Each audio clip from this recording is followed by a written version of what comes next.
तिरी, मी विचार करत होतो, तू म्हणाला होतास की मायक्रो प्रोसेसर्स हे आपल्या मेंदू सारखे असतात. ते कम्प्युटरवरची माहिती किंवा डेटा हाताळतात, बरोबर ना? हो, मी तसं म्हणालो होतो. बरं, पण पुस्तकामध्ये 64 bit processors, multi core chips, dual core processors आणि पॅरलल प्रोसेसिंग अशा बऱ्याच गोष्टींबद्दल लिहिलेलं होतं. तर माझा प्रश्न असा होता की या सगळ्या गोष्टी नक्की काय आहेत? कारण मेंदू म्हणजे मेंदू सारखा मेंदूच असतो ना, मेंदूचे काही प्रकार नसतात. नक्कीच मिरी, पण लक्षात घे, चिप ही मेंदूसारखी असली तरी ती मेंदू नक्कीच नसते. त्यांची कार्यक्षमता ही मेंदूपेक्षा खूपच कमी असते. त्यामुळे पटापट आणि चांगल्या पद्धतीने डेटा हाताळण्यासाठी यंत्रणेत सतत शक्य तेवढ्या सुधारणा करत राहण्याची गरज असते. मग मला सांगतोस का तू हे सगळं नक्की काय आहे ते? मला समजावून घ्यायचंय रे हे सगळं. मिरी, फारच अभ्यासू होत चाललायस तू. बरं चल, एक मजेशीर उदाहरण घेऊयात. अशी कल्पना कर की तू एक सर्जन आहेस आणि बॉस्कोवर शस्त्रक्रिया करतोयस.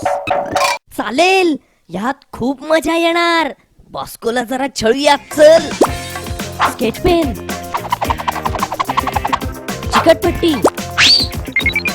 आता विचार कर मिरी, तू आत्ता जसं काम करतोयस, मायक्रो प्रोसेसर्स देखील तसेच काम करतात.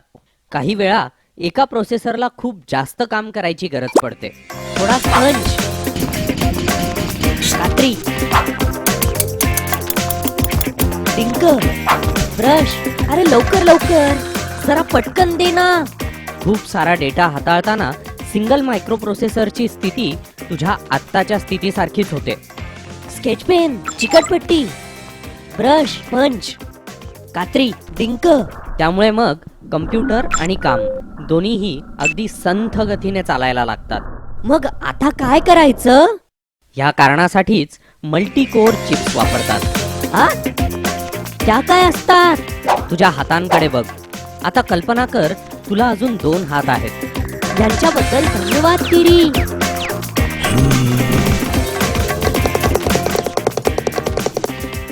ज्याप्रमाणे ह्या जास्तीच्या 2 हातांमुळे तुला जास्त काम करता येईल, त्याच पद्धतीने जास्तीच्या कोर्समुळे कम्प्युटर एकाच वेळेस जास्त डेटाचे व्यवस्थापन करू शकतो.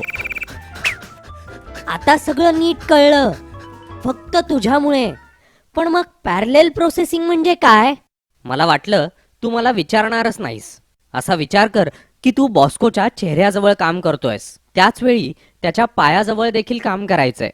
एकाच वेळी असं दोन्हीकडे काम करणं अशक्य ठरेल. अशक्यच. तिथे अशा वेळी दुसरा एक सर्जन स्वतंत्रपणे तुझ्याऐवजी ऑपरेशन करेल. हा, हे पटण्यासारखं आहे. अगदी याच पद्धतीने पॅरलल प्रोसेसिंग मध्ये कम्प्युटरला एकाच वेळी 2 किंवा जास्त प्रोसेसर्सचा स्वतंत्रपणे वेगवेगळ्या प्रोसेससाठी वापर करता येतो. असं आहे होय. आभारी आहे मिरी. पण तू मला 64 बीट प्रोसेसिंग बद्दल सांगायचं विसरलास. ते काय असतं? तुला बिट्स म्हणजे काय ते माहितीच आहे. जुने प्रोसेसर्स एका वेळी 32 बिट्स डेटा प्रोसेस करू शकायचे, पण गतिमान प्रोसेसिंगसाठी तयार केलेल्या नवीन चिप्स 64 बिट्स डेटा हाताळू शकतात. त्यामुळे कम्प्युटर जलद गतीने काम करतो आणि जास्त माहितीचे व्यवस्थापन करू शकतो. अच्छा, सीड 64 बीट मायक्रोप्रोसेसर्सचा आग्रह का करत होता ते आता मला कळलं. अभिनंदन डॉक्टर, आणखीन एक ऑपरेशन यशस्वी झालंय.